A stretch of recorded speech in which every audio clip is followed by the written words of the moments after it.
Good morning, dear students. Today's topic of discussion is cephalosporin, monobactums, and carbapenems. Carbapenems consist of imipenem and meropenem. So I will come to that part later on. Let us start with the primary topic of discussion, cephalosporin. Cephalosporins were discovered in 1948 from a fungus known as Cephalosporium acrimonium in seawater samples near a sewage outlet in Sardinia. This fungus is also called Sardinian fungus. Culture fluids in which the fungus was grown were found to contain three distinct antibiotics which were named as cephalosporin P, N, and C. The active nucleus of cephalosporins, the 7-amino-cephalosporinic acid, was found in cephalosporin C, and by the addition of side chains, many cephalosporins were developed in due course. So, the active form in case of cephalosporin is 7-amino-cephalosporinic acid, whereas in case of penicillin it is 6 penicillinic acids.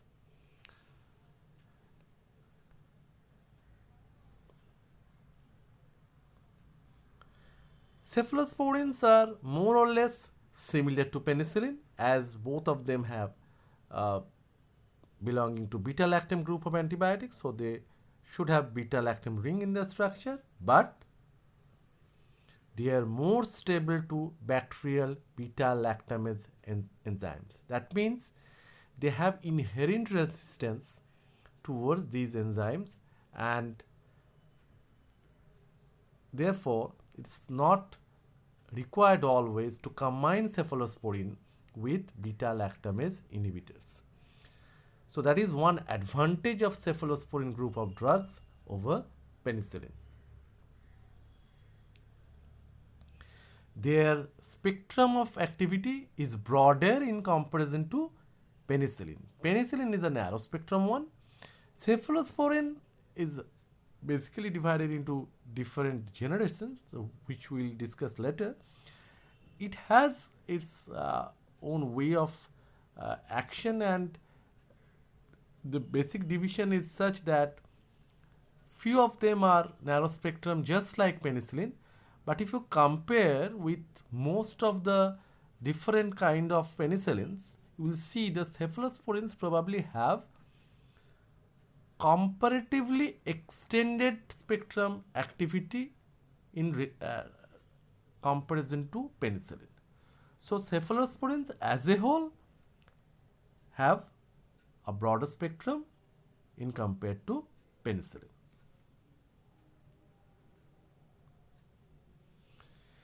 They are grouped into primarily 4 generations, but there is additional one generation which is called the 5th generation cephalosporin. So I should say cephalosporins are classified into 5 generations: first generation, second generation, third generation, fourth generation, and fifth generation. And the basis of this classification is its sensitivity towards different kinds of bacteria. That means they are classified by generations on the basis of their antimicrobial activity. Cephalosporins are, as I said before, similar to penicillins but have a 6-member dihydrothiazine ring. Whereas in case of penicillin, we have seen a 5-member thiazolidine ring was attached with the beta lactam ring. Here you see the ring A is basically depicting the 6-member dihydrothiazine ring, and 7-aminocephalosporinic acid is basically the active form which is responsible for its cidal action.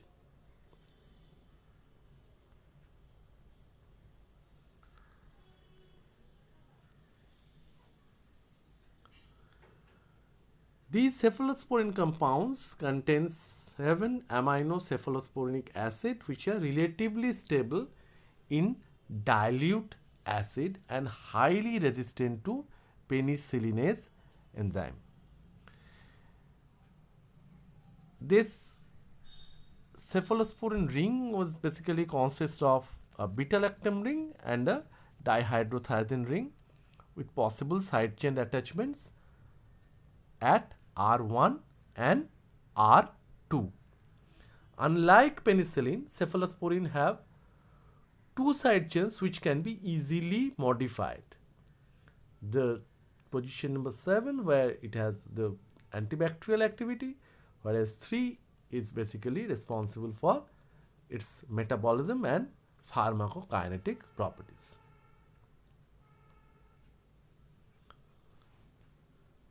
Cephalosporin are classified into 5 generations, though it is written here as 4 generations, but you remember nowadays it is classified into 5 generations based on their activity on different bacteria.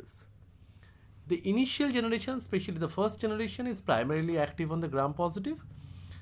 The second generation is almost 50% on positive and the 50% on gram negative, whereas the later generations starting from the third generation is primarily active on gram negative bacteria, but again on the fourth and fifth generation they have almost equitable distribution towards gram positive and gram negative. Though in the later generations their primary actions or their specific actions was based on their activity towards gram negative bacteria, and that is the advantage of using the later generations over the initial generations. The latest generations are often the extended spectrum, but it is relative. Sometimes you will see the third generation ones are clinically more effective than the first, second, even fourth and fifth generation. So third generation is probably more used in clinical practice, and many of them are reserved against penicillin resistant infection. Many of them are specifically acting to anti-pseudomonal action, which is not present in case of different types of penicillins except piperacillin or carbapenicillin, or which are not present in the earlier generations of cephalosporins.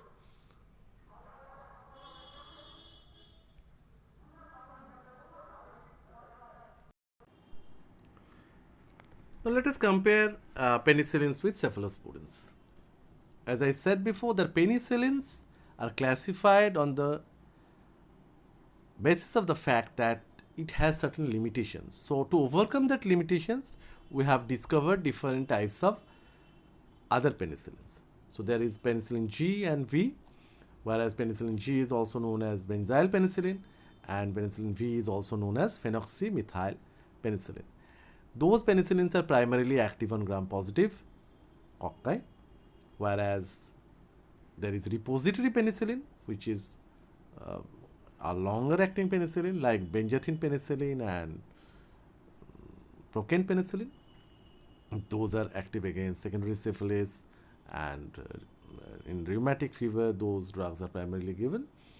Whereas the third group is penicillin as resistance penicillin. It starts with methicillin and cloxacillin, dicloxacillin, nafcillin. Then comes a little bit extended spectrum, which is covering gram positive as well as gram negative bacteria. So those are ampicillin, amoxicillin, mecampicillin, this kind of drug. And then comes the most extended spectrum penicillin, that is piperacillin, magillocillin, agilocillin, ticatcillin, carbapenicillin, and piperacillin is specifically active against Pseudomonas aeruginosa. Piperacillin can be combined with beta-lactamase inhibitors so that it can prevent the destructive effect of beta-lactamase enzyme. So piperacillin always combined with, not always, it's combined with tazobactam, and whereas amoxicillin is combined with the drug called clavulanic acid. And considering the pharmacokinetic parameter and clinical trial report, ampicillin is combined with sulbactam. And there is another one beta-lactam is an inhibitor available in the market that is called avibactam, that is combined with a cephalosporin group of drugs, ceftazidime. So let's come to cephalosporin, which we are discussing in today, and which is a primary focus for our today's discussion. And we see that the first generation one is cephalothin, and there are some other drugs like cephalexin, which is given in respiratory tract infection. Nowadays, not used that much. Cefadroxil, which is a very useful preparation for skin infections, and primarily active on the gram-positive bacteria. Whereas the second generation ones, 50% on gram-positive, 50% on gram-negative coverage, is having cefamendol, cefoxitin, cefotitan, then cefuroxime, cefposil, loracarbef. So many drugs are there in second generation, and clinicians are using few of them via oral route. Third generation ones are the most important ones in the perspective of a clinician, and we'll see that there are some anti-pseudomonal cephalosporins, that is ceftazidime and cefoperazone. They are having specific action on Pseudomonas aeruginosa, whereas ceftriaxone is such a preparation that it should be used at least in 3 conditions. It's a must-use drug in 3 conditions. The first one is single dose formulation in case of Neisseria gonorrhoeae, that is 500 milligram single dose is sufficient. Sometimes 250 milligram is given. Then comes the second use, that is it can be used in meningitis, Neisseria meningitis infection. And the third use is ceftriaxone is a drug of choice in children and in adult in case of typhoid fever.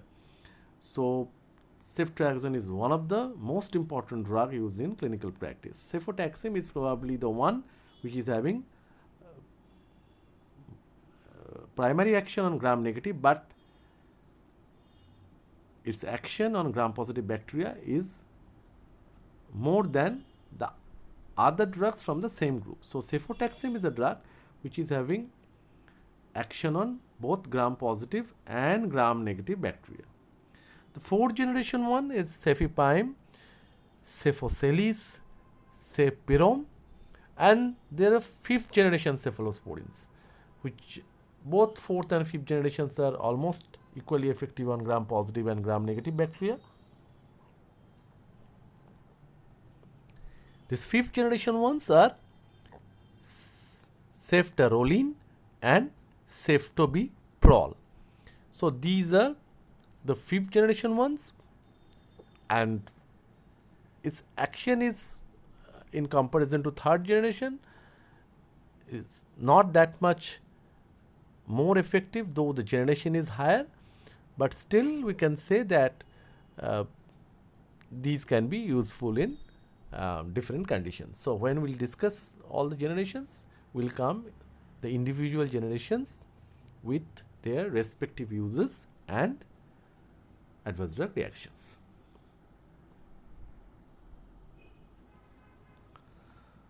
So here you see the first generation, excellent in gram-positive, modest in gram-negative, and the rest of the uses are not that significant.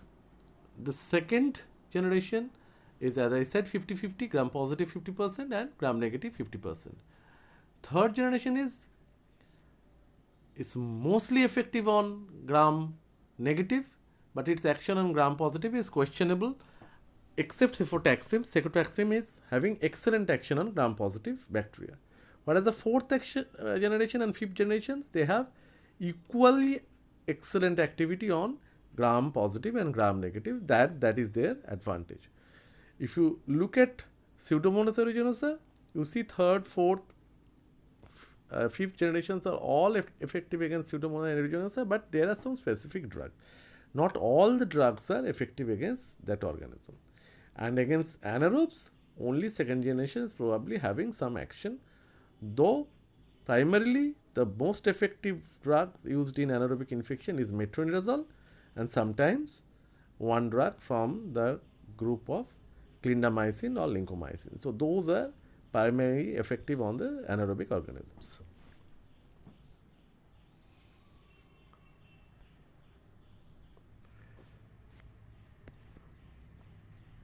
Cephalosporins are more or less similar to penicillin, but more stable to many bacterial beta lactamases. That is their advantage. However, the strains of E. coli and Klebsiella species expressing extended spectrum beta lactamases, and that can hydrolyze most of the cephalosporins. And that's the reason why we have seen that a combination of cefoperazone, that is the third generation cephalosporin, with sulbactam in clinical practice. Even ceftazidime with avibactam is very useful in comparison to ceftazidime alone. And always remember that nothing in this medical world is said with absolute guarantee that this one this enzyme is not going to destroy the structure of one antibiotic, or one antibiotic is definitely going to be useful against one particular bacteria, uh, because the chance of uh, resistance is pretty high, and hence whenever possible you have to go for culture sensitivity test, so that you must specify the organism which is sensitive to a particular antibiotic and select your antibiotic on the basis of that. Cephalosporin are not that effective against methicillin resistant Staph aureus, where your drug of choice is vancomycin. As well as it is not useful against enterococci and Listeria monocytogenes. So these are few of the limitations of using cephalosporins. Let's come to the first generation cephalosporin. As I mentioned, these are very active against gram-positive cocci, which includes pneumococci, streptococci, staphylococci, and its action, some action is existing against E. coli and Klebsiella, but its action basically is negligible on gram-negative bacteria. On anaerobic cocci, though it's usually sensitive, but we are avoiding using first generation cephalosporin in case of anaerobic infection. The examples which I have already mentioned: cefadroxil, which is used in skin infection; cefazolin, which is not used nowadays; cefalexin, which is available in the market in the name of Sporidex, which is a drug, can be used for skin infection, for upper respiratory infection, but due to chance of resistance, nowadays it's losing its popularity. Cephalothene, cefaperin, cephradine is only for your theoretical knowledge. Normally, clinically, the clinicians are avoiding these preparations due to high chance of resistance. Though the first generation cephalosporins are extended little bit extended spectrum, but I would rather love to call it a kind of narrow spectrum, not as narrow as penicillin G, but it is going towards narrower side. It is relatively non-toxic. They are rarely the drug of choice for any infection, as I said before. But cefadroxil is definitely used in case of skin infection, in impetigo, in boil, and is absorbed from the gut to a variable extent. Cefalexin can be useful in upper respiratory infection and also in UTI. For strep2 and staph infection, in soft tissue abscess, cellulitis, they have also given preference to ceftazidime. Oral cephalosporin should not be relied on in serious systemic infection. Rather, except one or two drugs, most of the preparations via oral route is not for serious systemic infection, especially septicemia. Cefazolin penetrates well into most of the tissues, and it's preferred due to longer T-half and lesser toxicity. But again, as I said, that it's a drug of choice in surgical prophylaxis, but its limitation lying on the fact that it does not penetrate the CNS and cannot be used to treat meningitis. The same is true for penicillin also, but in case of meningitis, the penetration of penicillin increases, and hence penicillin is going to be very useful in meningitis. Even the penicillin G or benzyl penicillin can be useful because it, in presence of inflammation, it crosses the barrier. That means the blood-brain barrier.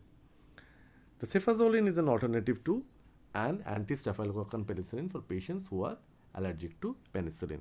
But there is a chance of cross-resistance or cross-sensitivity always existing in the clinical field. The second generation cephalosporins, which are having almost equal action on gram positive and gram negative, hence its gram negative coverage is better. The oral second generation cephalosporins are active against many beta lactamases, so it has it doesn't require any beta lactamase inhibitors with this.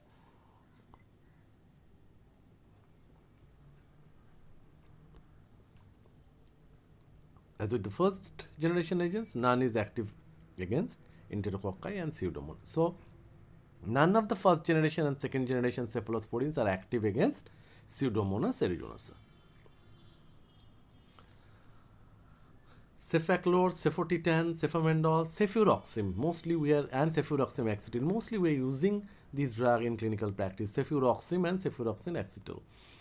And these drugs are not only having oral preparations, they are pretty effective on both gram positive and gram negative bacteria. And the most advantageous thing of the second generation is they are more resistant in comparison to first generation against beta lactamase.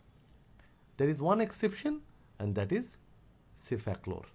Cefaclor is almost like first generation. It is not resistant to beta lactamase, but its spectrum is little bit better. But its coverage on gram positive is lesser in comparison to the first generations.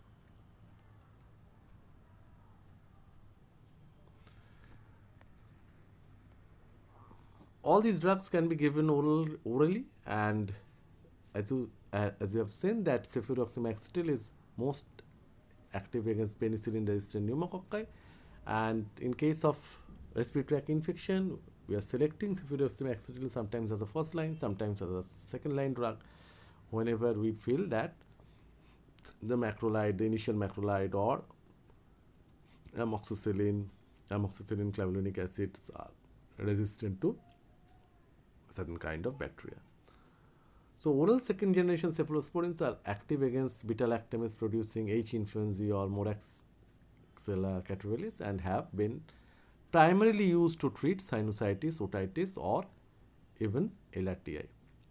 But if LRTI happened in case of COVID-19 infection, you shouldn't select something from these groups. Rather, you will select a drug like azithromycin, which is belonging to macrolide, or even you can select something like amoxicillin clavulanic acid combination, but azithromycin is preferred over that. So it is all depending on the clinical situations on the basis of which you will select your drug. And obviously the culture sensitivity report will play a vital role in selecting a specific drug for a specific infection. So cefuroxime is probably the king drug, or the drug which is a choice of most of the clinicians, as it has coverage to treat the community acquired pneumonia because of its effectiveness against beta lactamase producing H. influenzae and Klebsiella pneumoniae. It has some action on penicillin resistant pneumococci. Therefore, if you have to remember one drug from second generation, for your clinical practice, you always remember cefuroxime or cefuroxime acetyl. So there is a comparison. There are some other drugs like cefoxitin, cefotitan, which are active against B. fragilis or Serratia strains, but they are less active against Haemophilus influenzae. And because of their activity against anaerobes, these are probably one group which is having most activity against anaerobes in comparison to any other generation of cephalosporin. So it can be useful to treat mixed anaerobic infections such as peritonitis, diverticulitis. Sometimes when the thing is going beyond your hand, if it is leading to dangerous kind of peritonitis, then probably we are selecting metronidazole to treat anaerobic infection, and for aerobic infection we are selecting something else, some drug like piperazolone tazobactam, or some carbapenem like imipenem or meropenem, and a combination is usually given. But here, if you think it's not that much, it's not stretching that much, and it's a case of mixed infection, like in case sometimes we use clindamycin from the group of macrolide, you can use second generation drug like cefoxitin and cefotitan to treat mixed kind of aerobic and anaerobic infection. This one is probably the most important generation of cephalosporins, and if I have to classify, I just have to classify into two ways. One is called the oral cephalosporin, and remember at least name of one drug, that is cefixime, which is available in the market in the name of Taximo and some other brands. Whereas some injectable preparations, at least you have to remember four drugs: cefotaxime, ceftriaxone, ceftazidime, and cefoperazone. These drugs are used to treat a variety of serious infections, primarily coverage on the gram-negative organisms, and few of these drugs are effective against Pseudomonas aeruginosa, which are ceftazidime and cefoperazone. Cefoperazone has a specific characteristic that even in renal failure, you need not have to modify the dose. So it is undergoing intrahepatic circulation, and hence probably it is not excreted via kidney. The strains expressing extended spectrum beta lactamases, however, are not susceptible. Like the second generation drugs, the third generations are hydrolyzable by constitutively produced beta lactamases. There are different types of beta lactamase enzymes which you have to know before going into the further discussion of third generation cephalosporins.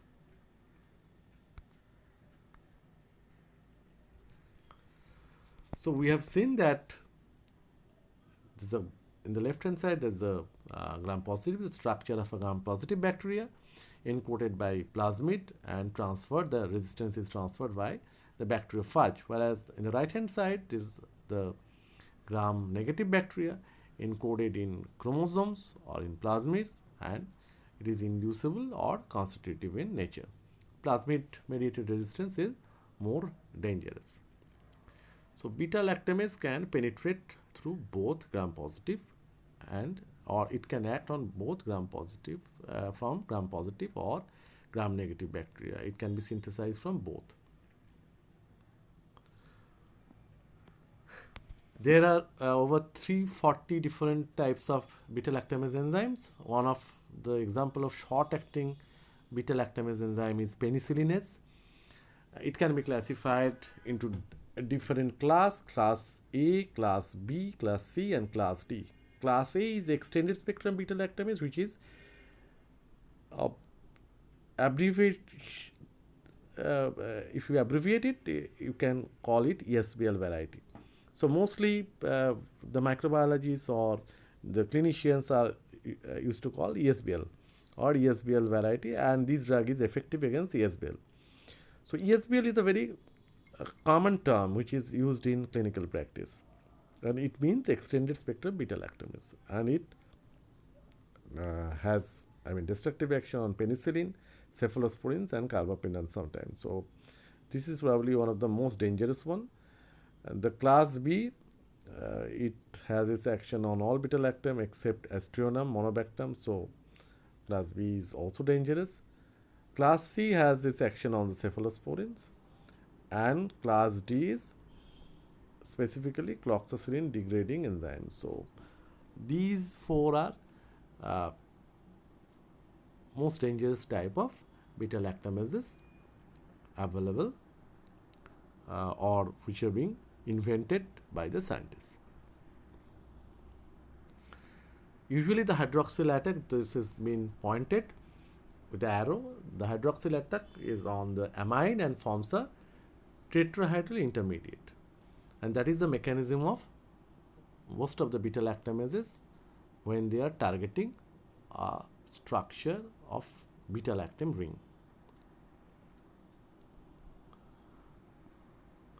So these three are the different types of beta-lactamases commonly uttered in clinical scenario: the ESBLs, the AMCs, and the carbapinamases. So its nomenclature is signifying their respective targets.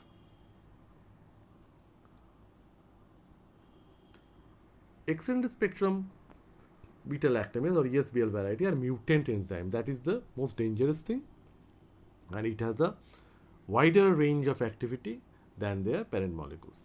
They can hydrolyze third and fourth generation cephalosporin and aztreonam. They do not affect cephamycins or carbapenems. That is one advantage we have in our hand. So we can save meropenem and imipenem from their effect, but they remain susceptible to beta-lactamase inhibitors. So you can always combine a third generation cephalosporin, which is matching pharmacokinetically, as well as which is being shown adequate result in the clinical trial, with a beta-lactamase inhibitor. So what are the two combinations we have in our hand? One is cefoperazone and sulbactam, and the other one is ceftazidime and avibactam. These two combinations are available in our hand so that we can tackle this kind of attack from beta-lactamase enzyme. Cefixime and cefopodoxime are the very commonly used oral agents.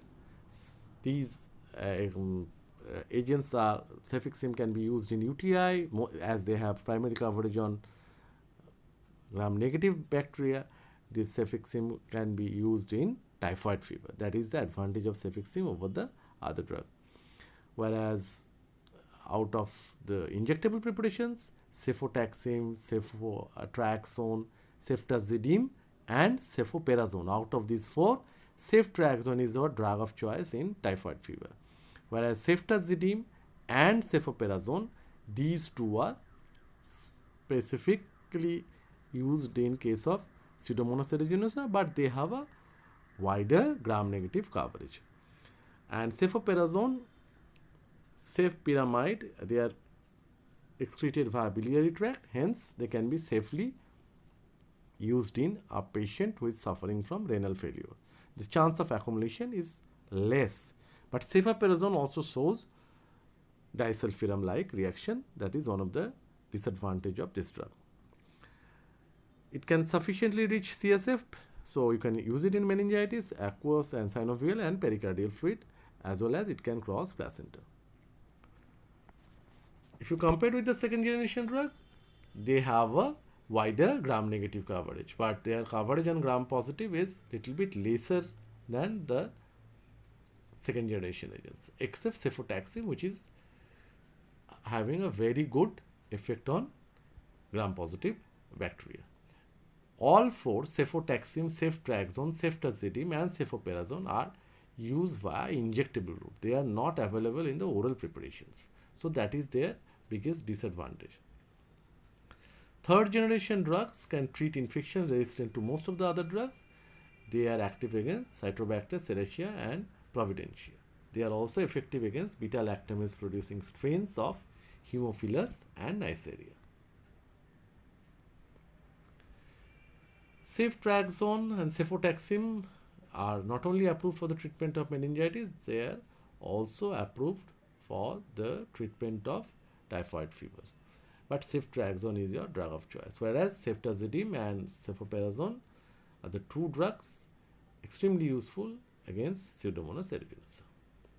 Obviously, you can, if you have any suspicion in your mind, you can give a combination of cefoperazone and sulbactam, or a combination of ceftazidime and avibactam.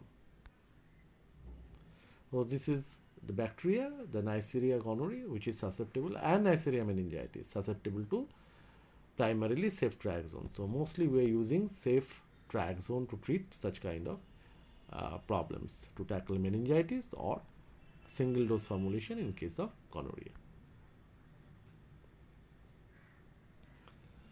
So empirical therapy is used in case of penicillin-resistant strains of pneumococci, meningitis caused by highly penicillin-resistant strains of pneumococci. It's empirical therapy of sepsis of unknown cause.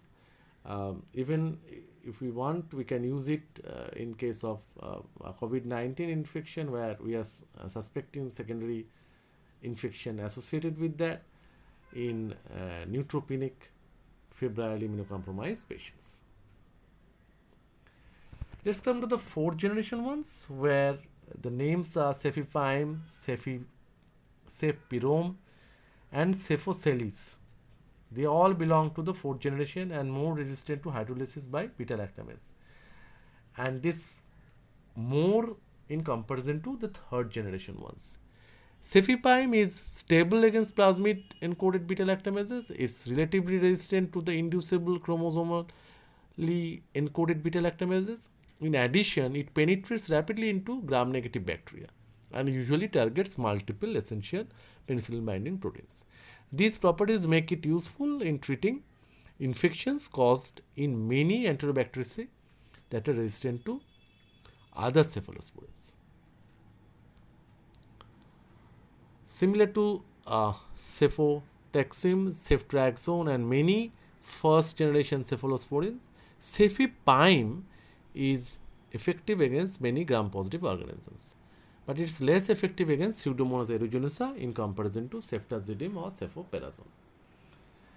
Cefepime is mostly effective against Haemophilus and Neisseria, and their penetration is obviously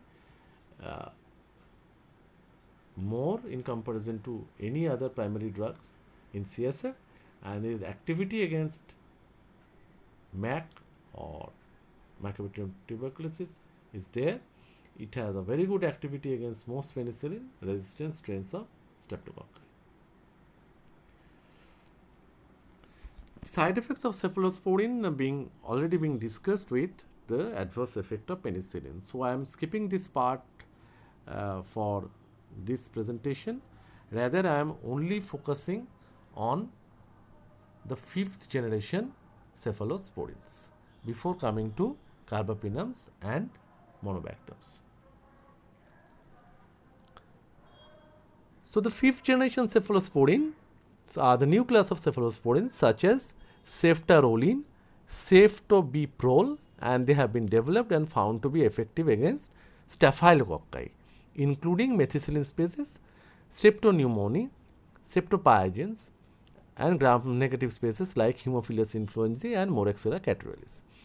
Ceftaroline has been shown to have synergistic activity against gram-negative organisms in combination with an aminoglycoside such as amikacin, particularly against Pseudomonas aeruginosa, Klebsiella pneumoniae, and Enterobacteria cloacae. Like other beta-lactams, we have seen that ceftobiprole or ceftaroline, that means the fifth generation cephalosporins, exert rapid bactericidal actions by binding to the key penicillin binding proteins. But unlike other cephalosporins and beta-lactams, both the drugs exhibit enhanced binding affinity. The advantage with the new generation of cephalosporins is that the agents of the class have low potential for development of resistance, favorable safety, tolerability, and low incidence of Clostridium difficile associated diarrhea.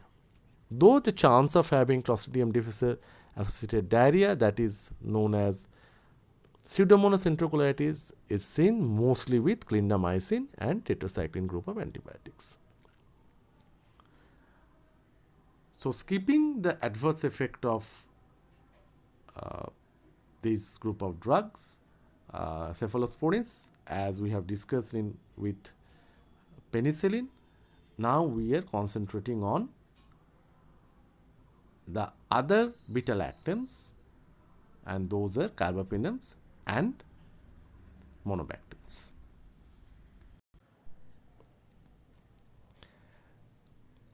Carbapenems and monobactams are also beta-lactams.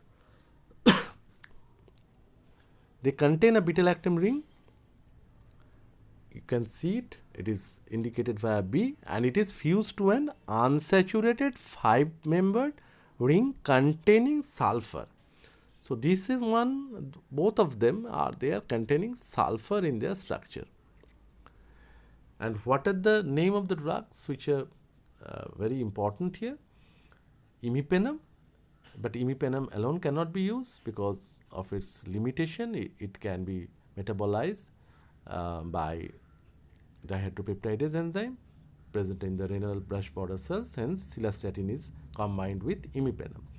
Then comes the meropenem, then the oral preparations like artipenem, the doripenem, and the one which is not mentioned here is ferropenem. Ferropenem 200 milligram dose is commonly used nowadays in clinical practice and it's very effective. So as artipenem, where 300 milligram dose thrice daily is used for maintenance after giving meropenem.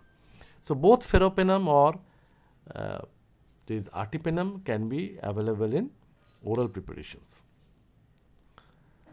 Now let's start with the first group, that is imipenem. Imipenem is derived from a compound produced by Streptomyces cattleyi. The compound thionomycin is unstable and is converted to imipenem. Imipenem is basically a stable derivative. It is available in combination with cilastatin and a drug that inhibits the degradation of imipenem by a renal dipeptidase enzyme present in the brush border cells. It is resistant to most beta-lactamases but not metallo-beta-lactamases, MRS of Staphylococci and Clostridium difficile.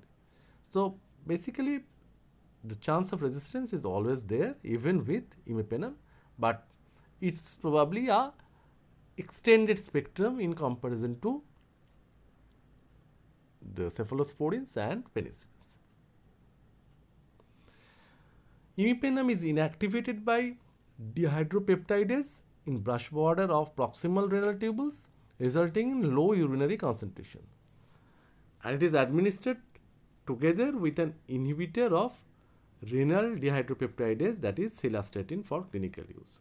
So combination of imipenem and cilastatin is mandatory, whereas the combination of amoxicillin clavulanic acid or piperacillin tazobactam is not mandatory, rather those are chosen for better efficacy and wider spectrum of activity. But here you have to combine cilastatin with imipenem, otherwise its activity is going to be reduced.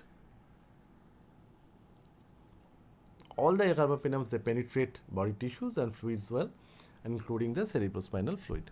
Imipenem is available in the IM and the IV form. It is, that means the injectable form. It is indicated for treatment of infections of mild to moderate severity.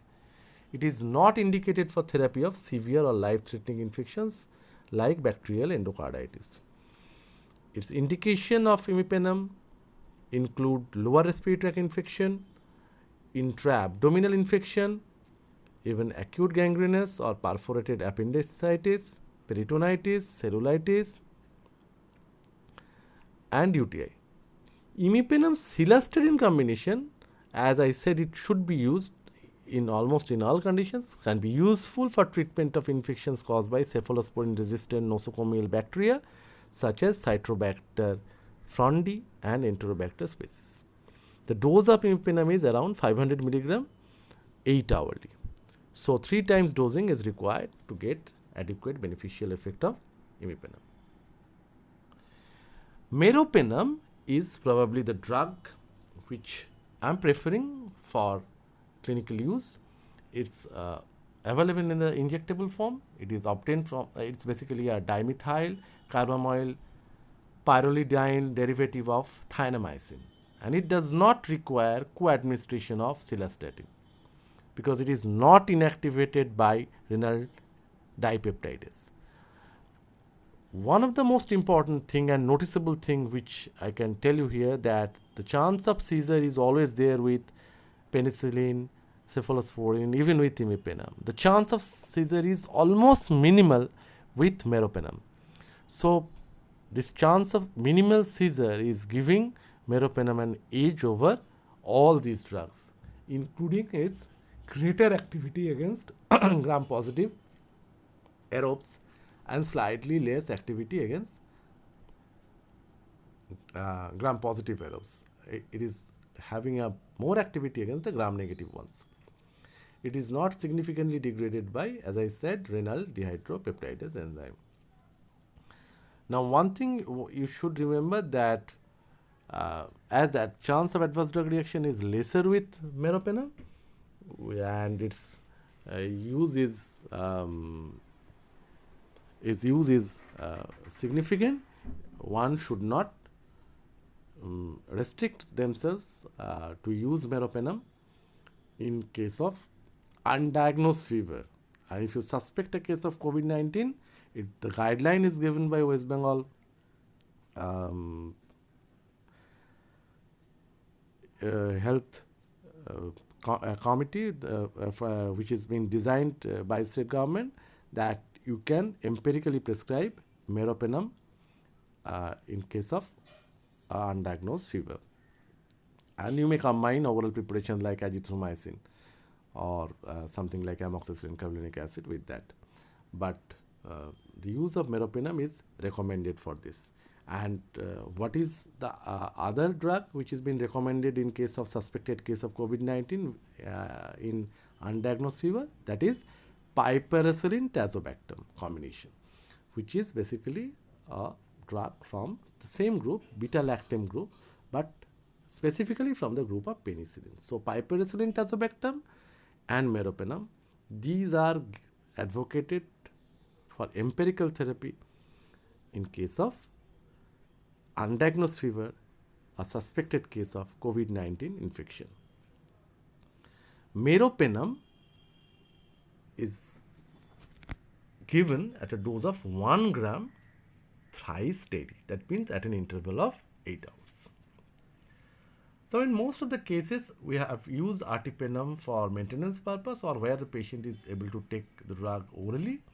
It is less active than meropenem or imipenem, and when you see the resistance,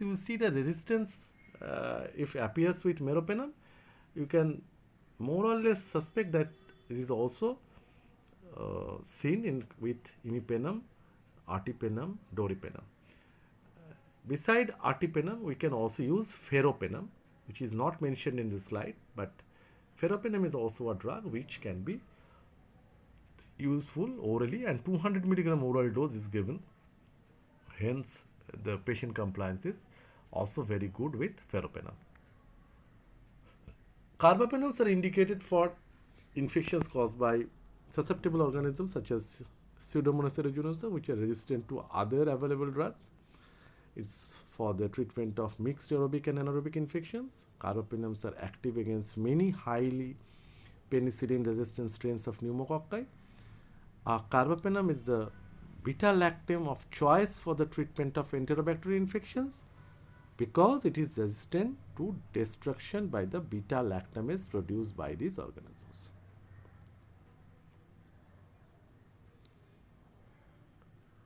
We have already mentioned about the point which is mentioned in the red colored ink, that is excessive levels of imipenem may lead to seizure in a case of renal failure or even a case of another patient who is suffering from some kind of diseases, or in case of little bit of overdosing, but that is not normally seen with meropenem.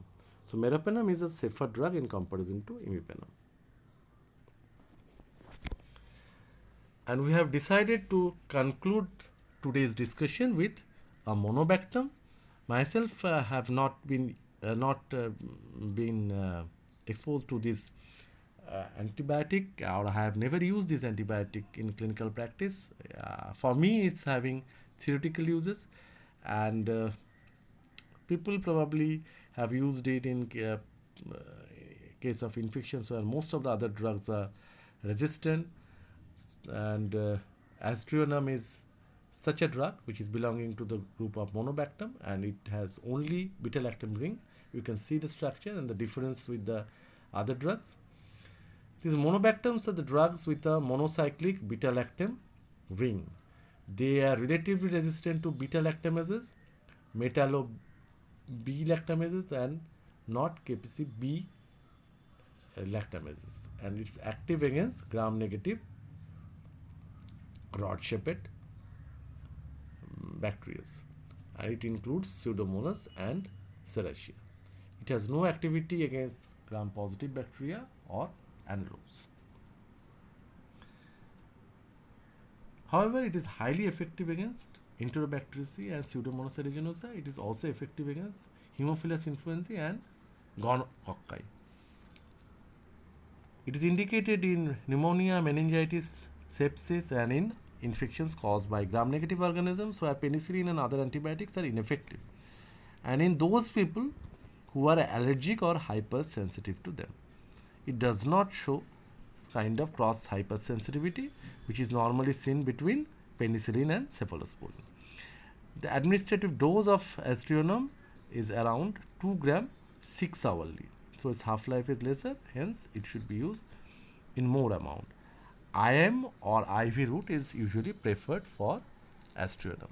And normally aztreonam is resistant to beta-lactamase enzymes, hence comparatively safer in case of severe infections.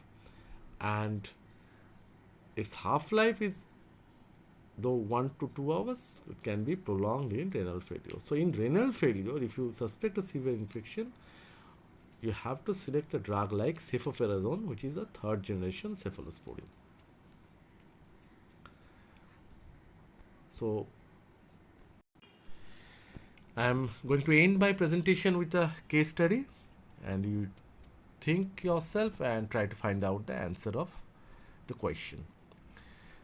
A child aged 4 years is brought to pediatric emergency department with a history of fever, neck rigidity, drowsiness, nausea and vomiting, and rashes over abdomen and upper limbs. On examination, the child's temperature was around 101 degree Fahrenheit, pulse rate was around 90 per minute, and Carnick sign was positive. Blood samples were sent for cell counts and cultural sensitivity, and CSF shows turbidity with a WBC count of 400 per cubic millimeter and the presence of glucose. So from your knowledge in biochemistry and pathology, you must try to understand why the CSF is taken and which kind of infection is suggested by this WBC count and presence of glucose. CSF culture report is still awaited. So if CSF culture is available, you can always easily select your antibiotic. Now, for you the question, sir, what is your most probable diagnosis in the condition? So you can find it out from your knowledge in biochemistry and pathology. What are the possible microorganisms likely to cause the symptoms? You can find it out from your knowledge in microbiology. How do you confirm the diagnosis? So what is the most specific way to confirm the diagnosis? And ultimately it comes to pharmacology or the therapeutic aspect of the whole case study, that is the treatment. And which treatment will you select to manage this case? So if you can combine all questions and the clinical case which is being presented to you, you will get the concept of general medicine. Find out the answer by yourself, and I think most of you will be able to do that. Thank you so much for your kind attention, and in this restless time, stay at home, stay safe, and try to concentrate on your study. I know it's a little bit difficult, but try to concentrate on your study. I think we'll get something new from this time of crisis, and we'll find something new from this big problem of pandemic. Thank you so much for your kind attention.